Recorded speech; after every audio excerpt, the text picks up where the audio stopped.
Sabe aquela notificação do débito automático do aluguel? Todo santo mês ela tá lá. E a gente fica com aquela sensação, mas e se essa história pudesse ter um final diferente? Será que esse ciclo de pagar para sempre o sonho de outra pessoa precisa mesmo ser o nosso destino? Olha só esse número. R$ 150 mil. Em poucos anos, é mais ou menos isso que o aluguel pode tirar da sua conta. E o mais doido é que esse dinheiro não some, né? Ele só troca de mão. Ele vai direto construir o patrimônio de outra pessoa.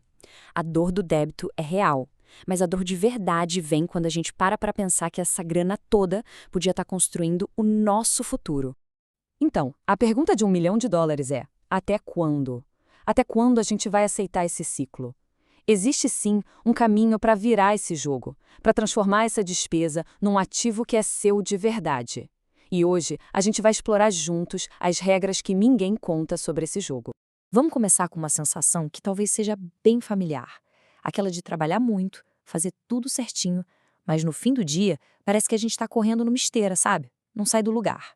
A verdade, que é meio dura de engolir, é que o sistema muitas vezes não está nem aí para a nossa inocência.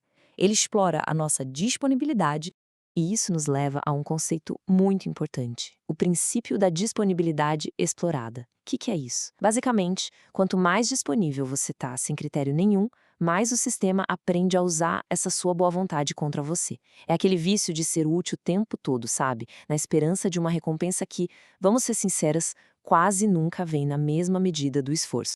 Essa citação aqui, olha, ela resume tudo. No mundo real, seja no trabalho ou nas finanças, estar sempre ali, pronto para tudo, não é visto como uma virtude, é visto como um recurso barato, inesgotável. O sistema não está pensando em como te recompensar, mas sim em como extrair o máximo de quem não reclama. E isso nos joga direto na segunda regra do jogo, que é toda sobre percepção. Não adianta só ter valor, só ser competente. A sua presença, a sua postura precisa comunicar força, porque o mundo, infelizmente, tem a tendência de passar por cima de quem não projeta essa solidez. Essa comparação aqui deixa tudo bem claro. De um lado, você tem a competência invisível, a pessoa que trabalha duro, em silêncio, e fica ali, esperando ser notada. Do outro, a força percebida. Quem projeta solidez, negocia com confiança, mantém a calma. O mercado respeita muito mais os sinais de força do que as boas intenções escondidas. Não é sobre ser falso de jeito nenhum, é sobre entender que a percepção de poder é em si uma forma de proteção.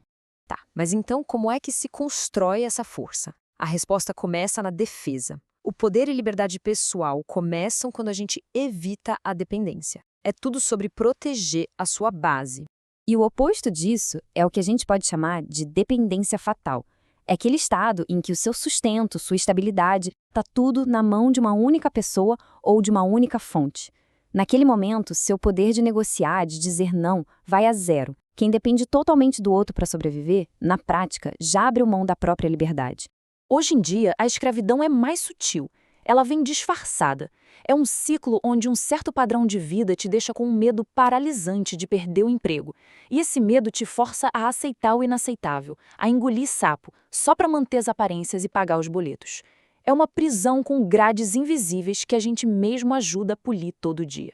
Por isso, e esse ponto é crucial, construir uma reserva financeira, desenvolver novas habilidades. Isso não é só diquinha de finanças pessoais. São táticas de guerra para você reconquistar sua soberania. Sua bondade só tem valor de verdade quando você tem a força e a autonomia para escolher quando e como usar. Depois de organizar a defesa, vem o ataque. E aqui a gente precisa entender que problemas estruturais, como uma vida financeira que não se sustenta, não se resolvem com otimismo. Eles se resolvem com ação. Uma ação decisiva, quase cirúrgica. É um erro clássico, né? Empurrar com a barriga, adiar o inevitável, torcendo para que as coisas se ajeitem sozinhas. Maquiavel já dizia que o tempo raramente resolve conflitos. Na maioria das vezes, ele só piora. Esperar que uma dívida desapareça ou que um padrão de gasto se corrija magicamente não é estratégia, é auto-engano. A solução para isso é o que a gente pode chamar de corte cirúrgico. É encarar o problema de frente. É cortar gastos de forma agressiva, é renegociar dívidas sem medo, é até encerrar relações que te puxam para baixo. Exige coragem? Sim, e muita. Mas a dor de um corte limpo hoje, pode ter certeza, evita a agonia de uma amputação lá na frente. E agora a gente chega na parte final e talvez a mais desafiadora dessa jornada. O preço psicológico de se libertar do comportamento de manada, de sair da boiada. Porque sim, a autonomia tem um custo social. Imagina a cena. A pessoa decide não comprar o carro do ano, recusa uns rolês caros, todo pra, quietinha no canto dela, construir uma reserva de emergência. É uma escolha de disciplina totalmente contra o que todo mundo está fazendo. E o que acontece? A reação do círculo social não é de aplauso, é de julgamento. A pessoa não é vista como inteligente, como estratégica, é taxada de mesquinha, de pão duro. Ou pensa num exemplo ainda menor. Recusar aquele almoço todo dia com a galera do trabalho para economizar e focar numa meta maior. É uma pequena quebra de um hábito do grupo, mas com um propósito muito claro. E a reação, de novo, é a mesma. A disciplina de uma pessoa pode ser um espelho bem desconfortável para os outros, sabe? E aí, muitas vezes, o jeito mais fácil de lidar com isso é rotular quem está focado de arrogante, de antissocial. E aqui está o pulo do gato.